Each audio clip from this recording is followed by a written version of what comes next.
Continua aí na batalha que tinha você estudar sobre uma ambisca de côté ville, ambisca de côté na rua. On va faut intervenir. C'est le premier billet qu'on a eu, on va foyer les gens. Il y a une batalha. Ok. Maintenant la question est la suivante. On dit bon ouais moi si c'est un epsanga ben un epsanga la sanga d'identité na bino ya héros côté là de côté la sanga bakati na bino. Boya ki la sanga bakati. Moi on qui bateau na mwana bango si c'est ya moto na normal ba si soda senge carte fa ki sa mo konti carte yango. Est-ce que la émission na yo na moment wana et puis na musika kuna de 1000 mètres. Za musika mingi te ko ndina ngani. Biso to za butu tambola hata. Non bino na musika mingi te. C'est là na rôle manaya wa okebola na Pullman. Po eza quartier na bino. Ça mitindo ya bakonzi na yo. Ah prévenir. Ko tambola ya mutu ya ga posa motema na yepite na butu wana papa. Tango za soda posa motema na eza soute. Tango za soda ekomi posa eza ne baloba mokonzi na yo ndo za otosi. Hein? Soda za la posa motema na ye. Donc ceux qui posa motema na yo ko mamuto bomi. Hein? Et alors yo bati yo piqué comme kuna 1000 mètres. Organe de la loi, il y a d'autres questions, on peut avancer, c'est une audience. Monsieur le Président, une dernière question. Conseiller Lingolo Badil. Conseil qui veut dire mitindo. Mitindo. Oui, oui. Voilà, Ibu. Lingolo Badil. Tambola moto, tambola na mitindo, faut que c'est ngana. Tambola bon tabate.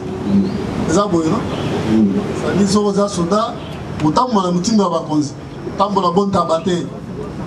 Mais si vous avez comment qui kuna na mitindo ana. Kuna na mitindo moto. Utambola bon taba. Hein? Voilà, vous avez sous mutu. Dans votre arme, Monsieur le Président, mais devant votre guise tribunal, il y a un chargeur avec 30 munitions, Monsieur le Président. On peut considérer qu'effectivement, on avait tiré, Monsieur le Président. Est-ce que c'est l'arme qui détenait le prévenu qui avait tiré, ou soit c'est l'arme, Monsieur le Président, qui détenait les gens que lui, le prévenu, croyait comme si c'était présenté, si c'est des criminels, Monsieur le Président, qui avait tiré. C'est pourquoi nous voulons vérifier auprès de celui qui a doté cette arme-là, Monsieur le Président, si effectivement le prévenu a été doté 30 munitions, c'est que le prévenu n'a pas tiré, Monsieur le Président. Parce que devant votre table, vous avez tous les 30 munitions. Ça, c'est des deux, Monsieur le Président. Des trois, Monsieur le Président. Je n'ai jamais vu, avec le pédage, Monsieur le Président, qu'un détraqué mental accepte. Il vous dit, Monsieur le Président, que j'avais connu un choc, donc, qui a déjà déstabilisé, Monsieur le Président, le fonctionnement normal, Monsieur le Président, de son cerveau. Et ça nous pousse, Monsieur le Président, à ce jour, de vous demander de se conformer à la loi, Monsieur le Président. Ça ne demande pas beaucoup de gymnastique, Monsieur le Président, que de prendre votre papier avec même un stylo de 100 francs, Monsieur le Président, prendre une ordonnance pour mettre le prévenu devant le médecin pour que le médecin nous détermine, Monsieur le Président, de son état. Ça, c'est le droit. Monsieur le Président, pour constater si effectivement il y a un corps au sa vie, Monsieur le Président. Personne ne peut pas se jouir lorsqu'une famille, Monsieur le Président, est détressée dans des conditions pareilles. On ne peut pas nous fabriquer, Monsieur le Président. Mikodo, presse en ligne. Là où il y a, c'est comme si j'étais prophète, Monsieur le Président. C'est comme si j'étais prophète. Je vois un truc en photocopie libre. En photocopie libre, Monsieur le Président. Donc ça demande de procéder à l'autopsie, Monsieur le Président, c'est-à-dire à la vérification de l'authenticité, Monsieur le Président, de Monsieur le Président, parce que ces documents, Monsieur le Président, parce que c'est en photocopie libre, avec les appareils téléphoniques que nous avons, Monsieur le Président, Mikodo, presse en ligne. Hein? Tolandi awa, oui biso boye. Hein? Oui. Tangoke na bitambula tambula nayo. Okuti mutuka ya couleur jaune, ketch. Voici mobali. Moni bango suspect.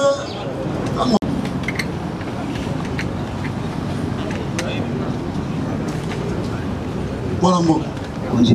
Nana bakisa munition. Soanga pena ibagite ni moto la bakisa na munition na ibite. Ah donc beti moko, ya yo zaki 31 tango beti moko ali fiscal 30. C'est ça. Chache kota 31 te kota 30 kuba. Parce que nana bakisi munition moko oletika la 29. Ninga wa zaki wana ademare ka bakucha mutuka ngapena kimi na kota na sikala ngai maninga. Tribunal ngai ba.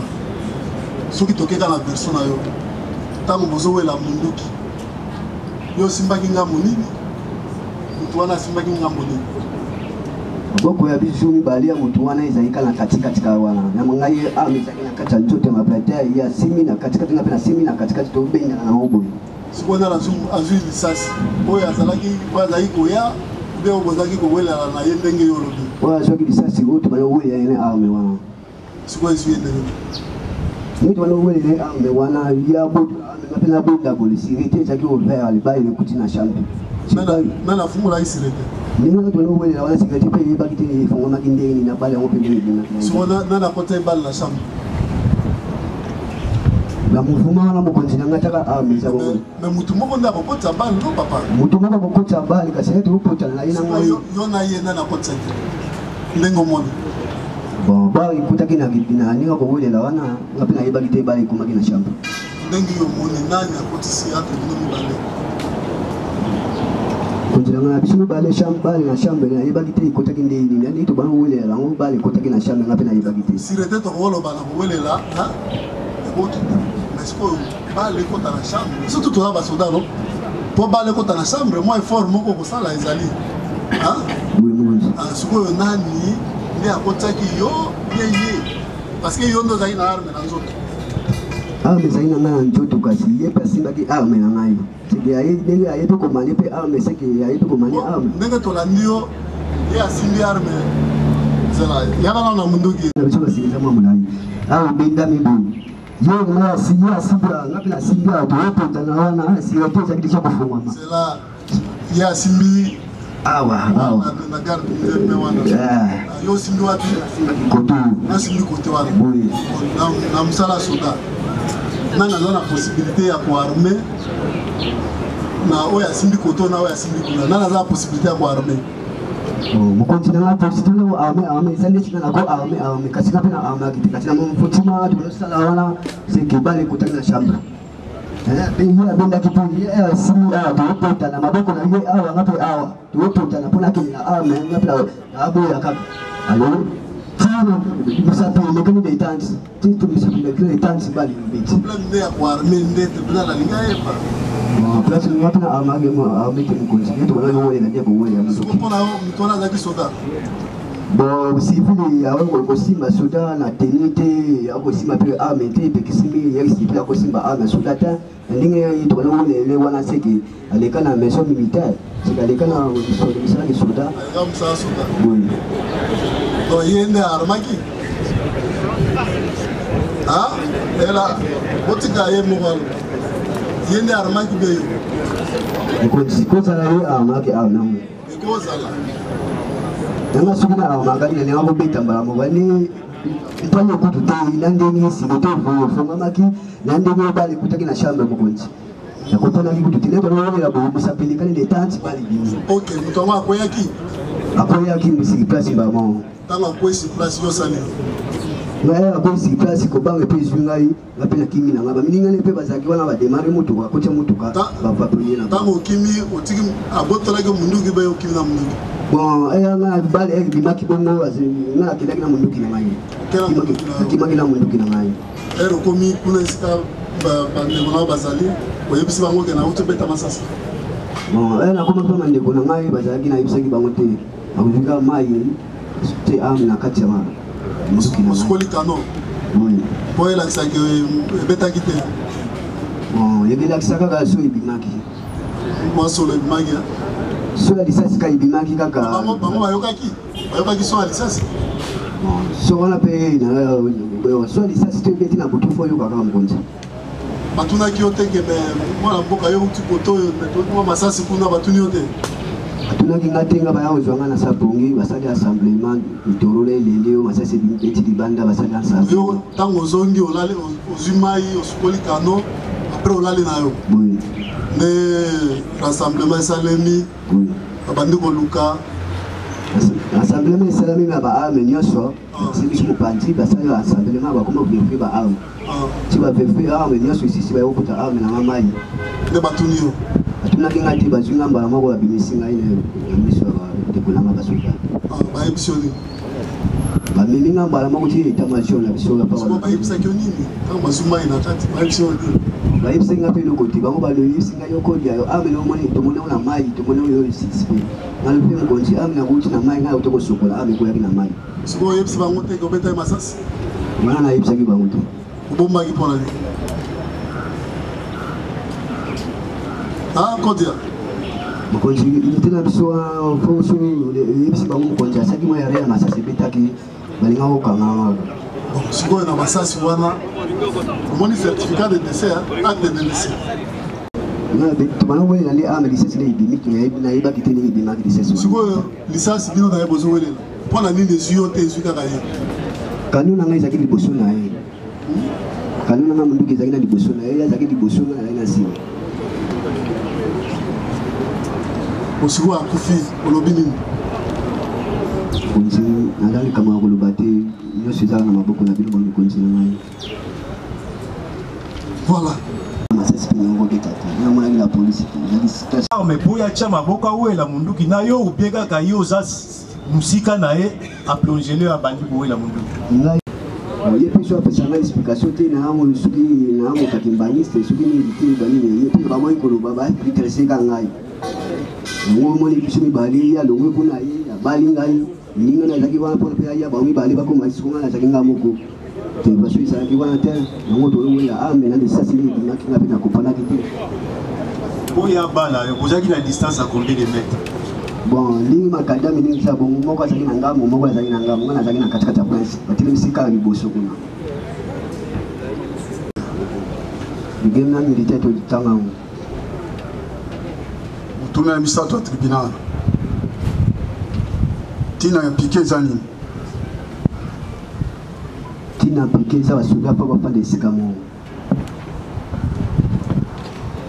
Piqué ekoki kolongwa na esika oyo batie bino na moma nini na epi na ndingisa ya banani. Piqué batiaka biso ndingisa ba mikonzi. Ba mikonzi ba biso bibo yana piqué bo fanda awa to fanda ka pe wana. Mbala mibolo sote to kuti ba piqué to kota ka ba piqué. Sibili kamwe tuli ka yatanga mo peso le kila ngai. Zaka ba mpochi maso tanga makilo mo konzi. Bon, na ndenge obimaki na esika batiaki yo piqué. Yo komi na isika mosusu eza malamu to eza mabe na mibeko na règlement militaire. Okonzi biso na piqué to tambola na biso na ndenge na katikati ya lupango na biso oyo. Tambola bato ko tala pe ba voisin na biso bana ba poste legal de to solo na bango sisi ba pongizi okela la kuna na piqué. Tribunal la ndio siko ya linga yeba. Amvutuma wana nana amvutaki. Amvutima yaka koyeba te konzi na. Satan bien bazan na ye. Wana amvutima ne yaka tumie bagati konzi kamusala maaka ka super sata kotaki. Yo lo bi amvutima ya uto ngito yeba Satan, soki Satan est comment ki Satan o ba esprit kaka nde tindio. Satan mona na bataya mokonzi nde amu Satan ya kotela ba moto na Satan to mona ka ete. Ba kotela ki yo na butuwa. Amvutima ne tamusaki. OK. Sabiso bwana mboka to zala. Tango obimaki kosala patrouille. Yebisaki mokonzi na yo? Hata kinaosala patrouille te nakemina yake hapa na akutana ba mlinga na Alex Mangonga ba mpongezo na bona bilala. Olobaki ke nabimaki kosala patrouille. Olobi yango devant le tribunal. Oui. est-ce que vous avez autorisé un élément à la patrouille Yemoko? Patrouille Mokonzi qui para batebele tu atayo moko le qui nayo botambola nayo botesa la tapa. Il entend les aveux de prévenus. Sur toutes les lignes, Monsieur le Président, vous avez suivi le prévenu qui a été coopératif avec le tribunal. Sur toutes les questions, Monsieur le Président, il a répondu. Il a répondu, Monsieur le Président, sur toutes les questions que le tribunal l'a posées. Mais nous voulons, Monsieur le Président, poser au prévenu quelques questions encore, toujours dans le souci de le clouer, Monsieur le Président. Continuez à le clouer sur la croix. Monsieur le Président, la première question que nous posons directement au prévenu, que vous allez interpréter, Monsieur le Président.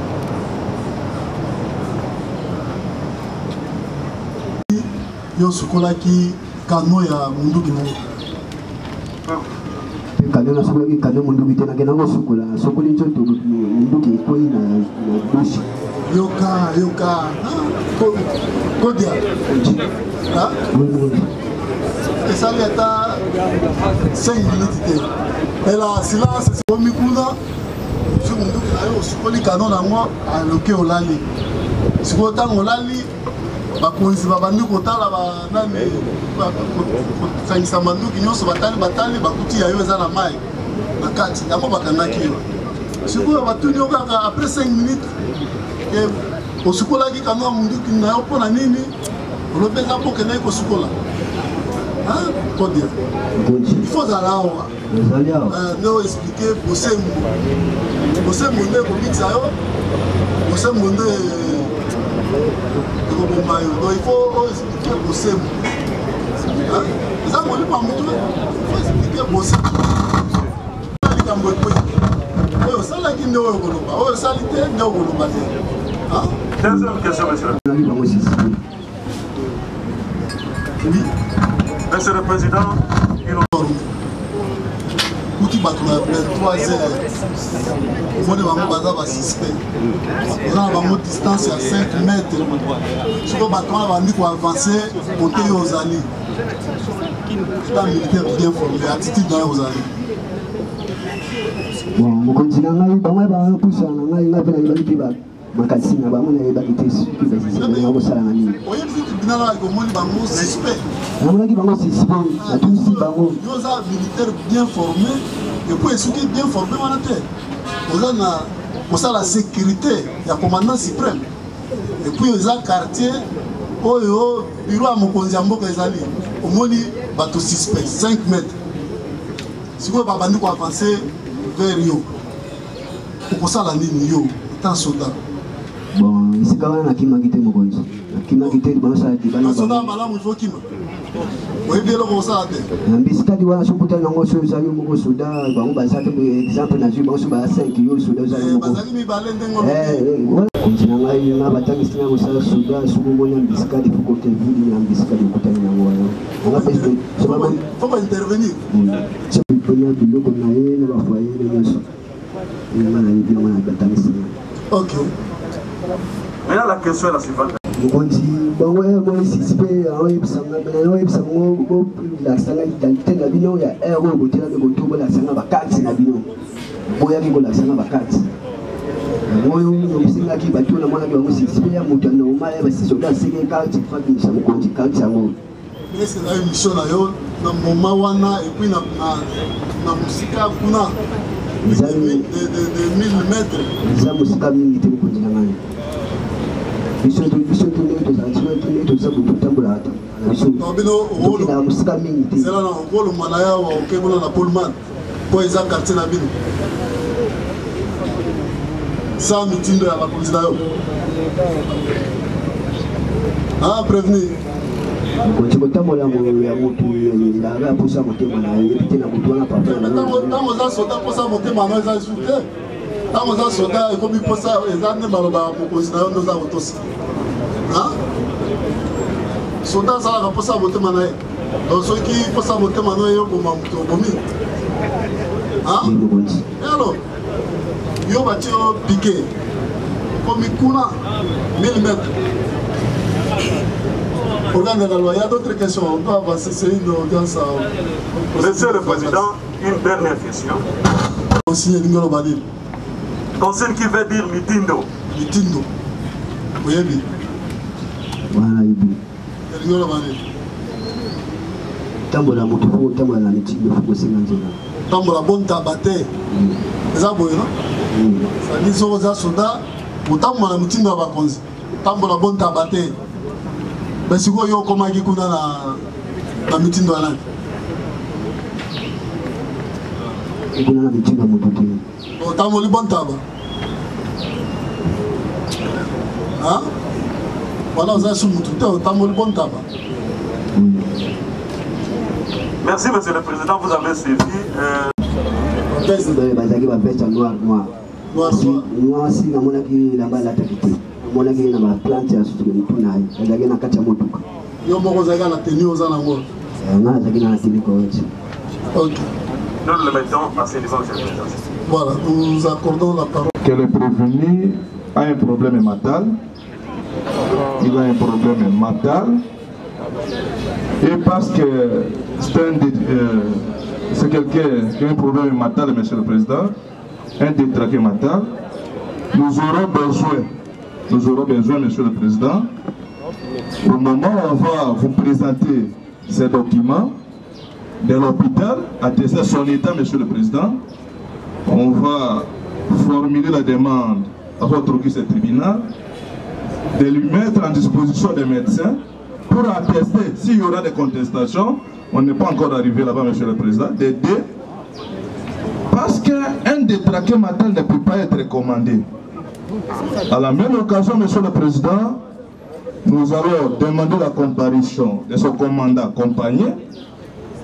J'ai entendu citer ici Peloton section.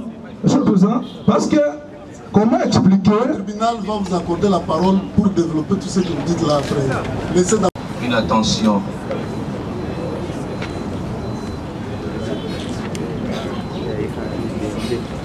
bien particulière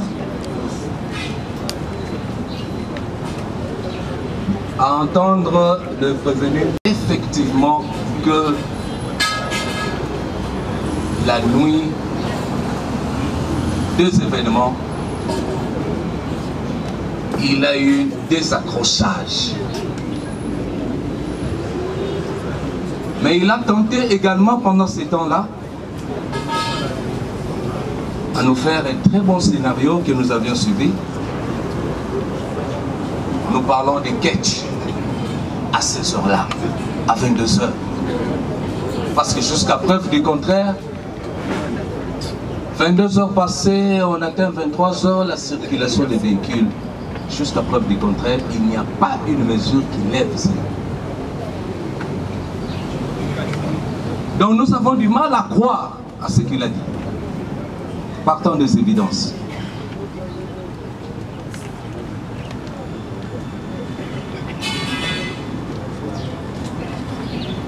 Il dit, certes, qu'il était en débandade, en balade.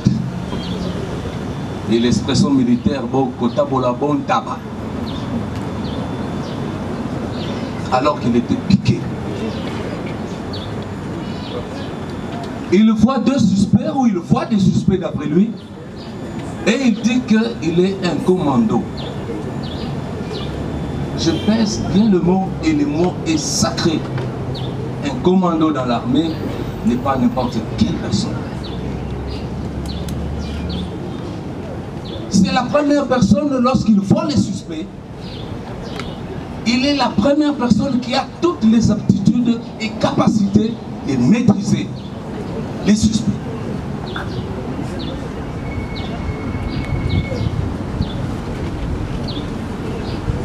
Et lorsqu'on lui a posé des questions, il ne nous a pas démontré en quoi, lorsqu'il parle qu'il y avait des suspects, ce qu'il a réellement fait. Le public, à travers ces questions, a prouvé qu'il y avait lieu de le clouer et qu'il a cloué. Les témoignages du témoin oculaire, avant que vous puissiez également lui poser des questions, mais la partie civile, à travers son collectif, a trouvé quelques questions que nous allons nous faire relayer, mais moi je pose seulement une au prévenu.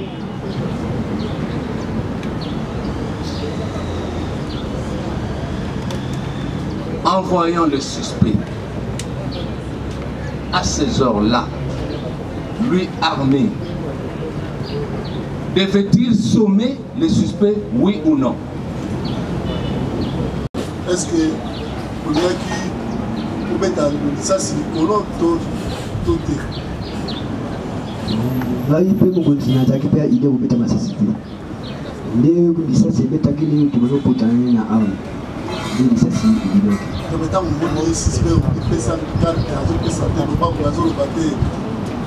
Abandani on s'approcher na yo. On a dit nous sommet le colon. Bon, il continue. Oh et bandeni na pour maîtriser bango.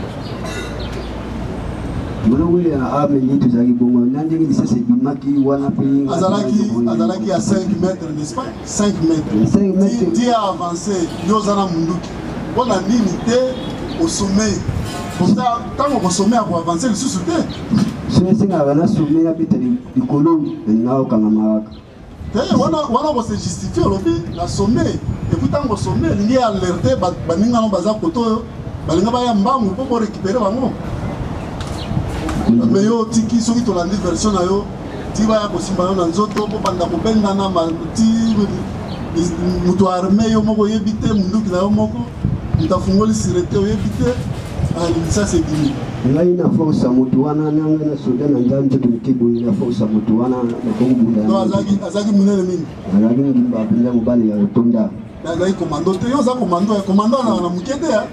Voilà, nous avons été malades, nous avons été commandant à Mukete, commandant à Muké, mais à commando. Hein? Nous avons commandant à Lukuta. Parce qu'au bas, nous avons tout le monde. Pourtant, il y a un civil. On va pratiquer l'étape.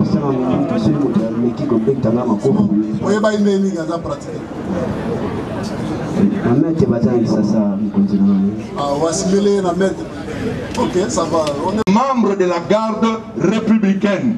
Donc on pense qu'il a un certain niveau de perception du danger et de réactivité.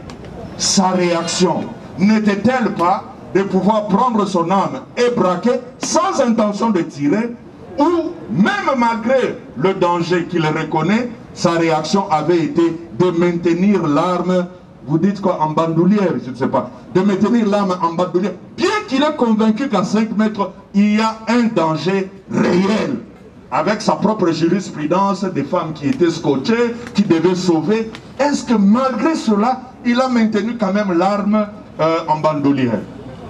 Commando bien formé, garde républicaine. Est-ce que c'est normal? Réaction à eux, est-ce qu'il fallait ça là-haut? Réaction à moi, continuer à mon avis, bon, moi, nasa réaction à bête, ma ça c'est une balamo, et ça c'est la Guinée, Moutouana, Ayaki Kosi. Vous allez abandonner la massage. Pourquoi il y a Zagina Munduki? Moi, pas Zagina Munduki, moi, Zagina Munduki. Autre potin qui n'a rien bon, à l'ingabo, tu vas à Munduki. Yo d'abord, c'est la oise Zagina Munduki, on a abandonné la massage. Bon, ici, quand on a suivi ma ligne, on a sur la bête, alors on a pris un robot. Là, on a ce qu'on trouve, c'est la lumière, la robot à Moninga. Il y a bandio, le bosso, yo robot à Elsus, on a aussi la lutte. Il y a un robot à Moninga.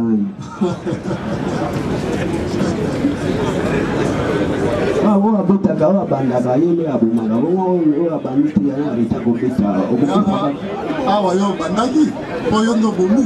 Nani na tomoka kini ba sima ki ame na jamais pas ba sima nga ame yoka awa yondo bandi yamonde mtakufi ha yondo bandi nana banda ki te yende bana boya toli bana balala bati bana boya toli nde banani wana makelele di ofana kimia banda oluka banani basi balalaka te basi balalaka te ozalaki na posa ya basi ezali na matu wa mingi na ngai ezali na 3000 ezali na matu wa mingi na ngai ezelakilaka mwa parfum koto oyo ba 3000 bazala na butu donc kufelika ya 3000 siko okanisaki mwasi azalaki na mutuka wana aza mwasi ya 3000 na mutuka wana tamuli bango na mutuka wana mwana wa musisi na kumusaki kwa mwasi wana te mwasi wana mwana wa musisi na mwasi wana te. Monsieur le Président, nous voulons rappeler qu'au moment où votre auguste tribunal, on était un peu inquiet, Monsieur le Président, de voir comment le tribunal peut se positionner. Et directement, Monsieur le Président, je me suis contourné pour aller chercher un peu de l'eau, pour me permettre de jeter un coup d'œil, Monsieur le Président, dans le primitif d'audience. Heureusement, Monsieur le Président, cela a été acté fidèlement, Monsieur le Président. Qu'est-ce que je voudrais compléter là, Monsieur le Président?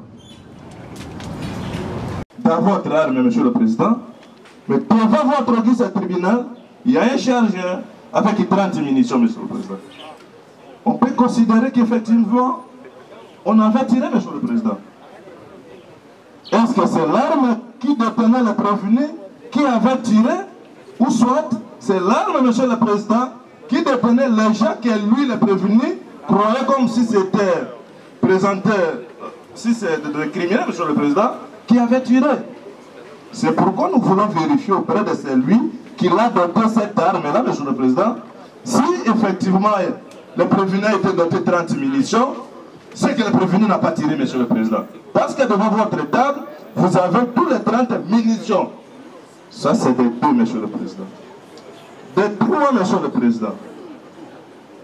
Je n'ai jamais vu, avec le pédage, Monsieur le Président, qu'un détraqué mental accepte.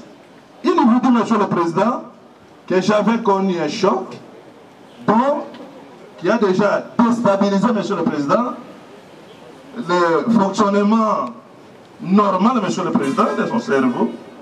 Et ça nous pousse, Monsieur le Président, à ce jour, de vous demander de se conformer à la loi, Monsieur le Président.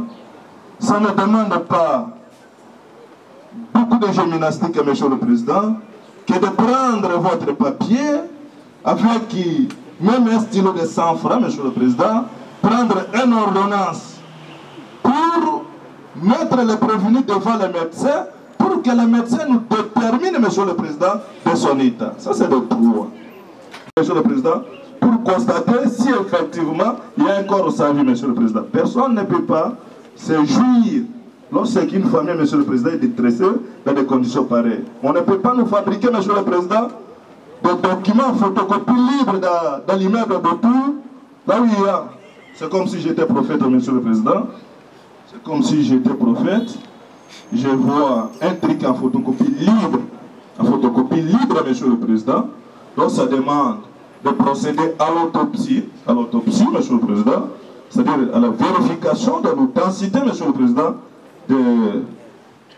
Monsieur le Président, parce que ces documents, Monsieur le Président, parce que c'est en photocopie libre, avec les appareils téléphoniques que nous avons, Monsieur le Président, on peut vous fabriquer devant les cybercriminels, Monsieur le Président, on peut vous fabriquer un truc pareil et puis on vous présente. De 5, Monsieur le Président, les observations. De son recrutement, le prévenu a parlé de 2008 alors qu'il s'agissait de 2018. Une erreur sur la date, Monsieur le Président, ou l'année de son recrutement ne peut aucunement, Monsieur le Président, faire naître débat, Monsieur le Président, en rapport à cette date ou cette année de recrutement. Cette erreur peut provenir à tout le monde. Et surtout, Monsieur le Président, qu'il faut tenir compte du niveau d'études du prévenu. Tout le monde, à la place du prévenu, peut toujours oublier et se ressaisir, Monsieur le Président. Et c'est suspicieux que le tribunal, sans être en délibéré, indique qu'il y aurait des aveux, alors qu'il n'y a pas d'aveu, et que si il y en avait, numéro 004/2022, je sous-signais Kalenga Koumimba Vital, certifie que le nommé Joseph Toutala, grade, rien, matricule, rien, épouse, rien. Et curieusement, l'identité de la personne qui certifie, s'il est médecin, s'il est infirmier, n'est pas déterminée dans l'acte.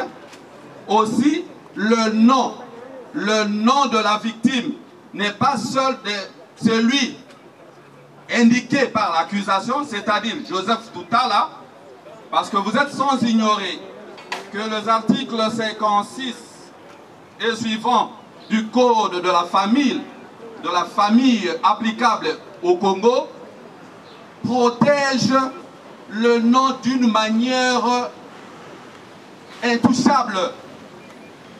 On ne peut pas compléter, ni modifier, ni ajouter les éléments du nom. Article 56 et suivant du Code de la famille congolais. C'est-à-dire que M. Joseph Toutala n'est pas le même que M. prétendument, par un document établi par quelqu'un qu'on ne connaît pas, si c'est un médecin, si c'est qui, reconnu en République démocratique du Congo, qui indique qu'il serait un certain Joseph Toutala qui serait mort. Quand on dit le ministère public conformément à la loi. Il y a un autre micro. Merci beaucoup. Que toutes les parties s'apaisent. Des éléments du nom et leur orthographe sont immuables. J'ai aimé, ça c'est l'article 56. J'ai aimé lorsque, en fait, que le Toutala était mort. L'article 57 clôt les débats en disant de s'adjoindre, excusez-moi, c'est le téléphone, s'adjoindre à la Toutala qui serait décédée, mais à ce stade, vous n'avez aucune pièce dans le dossier, aucun autre élément. Le ministère public, organe accusateur, vous a dit qu'il n'a que ça comme preuve. Vous n'allez pas inventer la roue, vous n'allez pas mettre un nom qui n'est pas celui que vous présentez, parce qu'il y a toujours ce qu'on appelle la notion du contrat judiciaire. Le ministère public, lorsque vous lui aviez donné la parole pour qu'il vous dise pourquoi il vous a saisi, il vous a donné les résumés des faits. Mais je pense que votre tribunal, connaissant bien la loi, a bien compris qu'il y a un problème au sujet du nom de la prétendue victime. Deuxième question. Voilà, maître. Awa kuta papa na kwanza courage. Ndiye na bandiko ya. Jiba mbouteillage kote na route ki musika. Tangu na eko koma 24 na kiti na transport. Na bandiko ya nga moto. Na komi awa na place les écoliers. Ndiye na moni papa José. Na bengi na pesi mbote. Apini oza kende gombenga oui papa na zote. Vous l'avez appelé comme témoin, comme enseignant. C'est notre témoin. On va déposer sous sa voix. Je vais requérir le cerveau.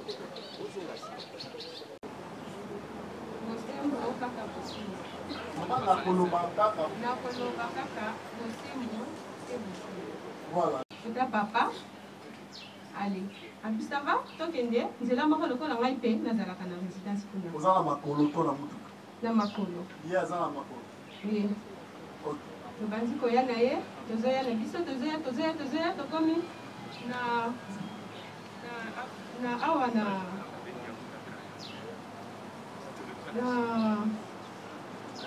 fonction publique. oui. Nde tomoni soda abimeli biso liboso asimbi arme na ye ntango akomi mbala moko abandi kotuna ye outi wa ye atelemi abi nauti kosomba crédit nazozonga ndako yo emina boma yo yabi toza bavoisin nga chauffeur ya papa kisolokeli navandaka kota papa kisolokeli nazokende nde ndako mpo nauti kosomba crédit présente carte na yo juste ntango papa José azota liboko na ye mbala moko ye atomboli arme abeti papa José akwei abaluki mbala moko abandi kokima mbambu c'était là ntango abeti ye munduki ye akwei akufi aleye abaluki abandi kokima akimi mbala moko nzela oyo ayelaki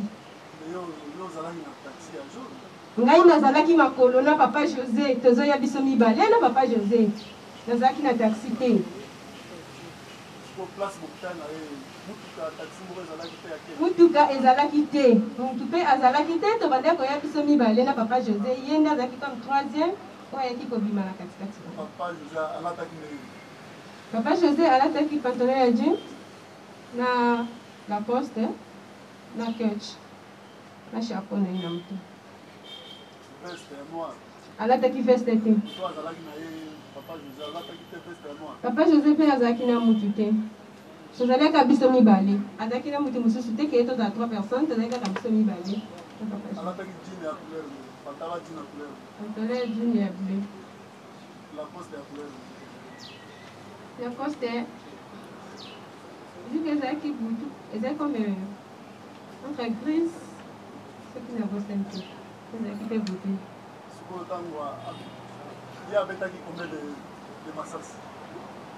papa ntango ye abeti ku ngai na émotion nazalaki nango na baluki na gangi ntana wabaluka boye papa José déjà akoyi mais abetaki ye masasi nombre de coup na ye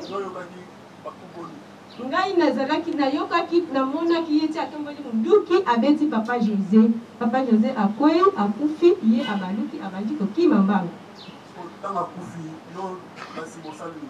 papa José ntango akoyi namoni akoyi nabandi kolela vertige esali ngai nabandi kobaluka wana nazobaluka nde likanisi eyeli ngai loko toza deja pembeni nabenga bandeko comme ça baya komona likambo oyo esalami nabengaki na telefone nabengaki papa Ditou nabengi na telefone napesi ye makambo ndenge elekeli ye mpe naye kokoma wana akufaki sur place abujaki te ntango abeti ye kaka munduki ye akoyi akufi abujaki te ntango akoyi kaka mbala moko akufi azalaki na mutuka te tozali kaka biso mibale azalaki na munduki te azalaki mpe na mutu te ka biso mibale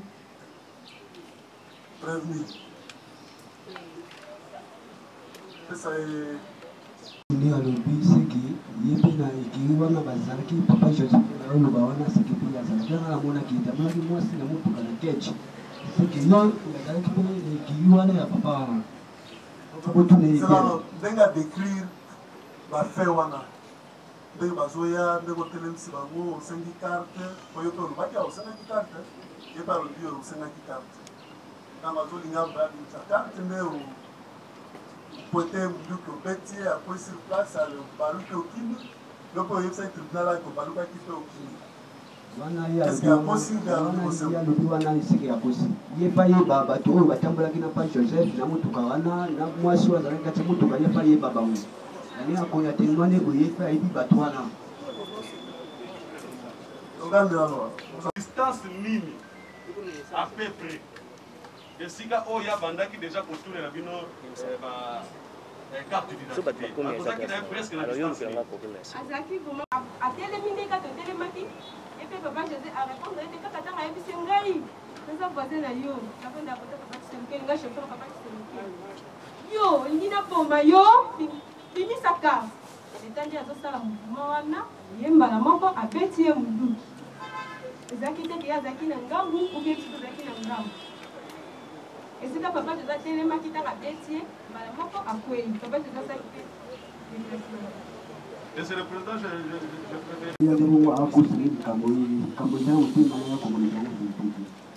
question na tout dit répondre à la question. Distance oyo bozalaki nango na témoin. Ezalaki distance ya molai te ya mokuse parce que oyebisaki le président que ozalaki na distance à 5 mètres. Nous allons confirmer que ozalaki ya so na distance à 5 mètres. Ya 5 mètres. Oui, on a gagné la distance à 5 mètres. On a gagné la distance à 5 mètres. Continuez, soldat n'a pas dit quand on a écouté un mot, Prévenez tout d'abord à répondre à la question. Répondez à la question. Est-ce que on peut confirmer devant le tribunal du Cambo ou de Koloba que bateau yo kutana ki na bango na butu le 22 parce que qui suspect. On peut confirmer devant le tribunal du sous-soir. Ça répondre à la question. Kasi question na ali c'est que na mona ki bango suspect que moi solo ya zaki na kacha mutuka ala kisabiso mutuka wana isa wapo na mona ki na mutuka eli ya mona ki na tenga na mona ki yo ya témoigner yo c'est que ki wana batumisa to c'est que ya zaki na kachi na kecho wana ya tribunal azotu na lisusu ya système ndenge ya lobika boko sela ndenge yo lobika boko sela makambo te ya lobika yo ndo betaki papa José Masasi alobi ya solo bon mape na betaki Masasi bon tribunal alinga yeba parce que na kobanda olobi obetaki Masasi kanto olobi attendez maître vous ne faites peut-être vous avez la distance à combien de mètres à peu près on a évité 5 mètres ya zone bas entre ngana bine que 5 mètres kobi bon dans la net ici yo zali na ici tout dans la distance vous allez na mo siko yes selon hier c'est wana ah non il a évité 5 mètres ya zone bas wana ce qui n'a compté awa 5 mètres c'est ça qui na distance de ma capacité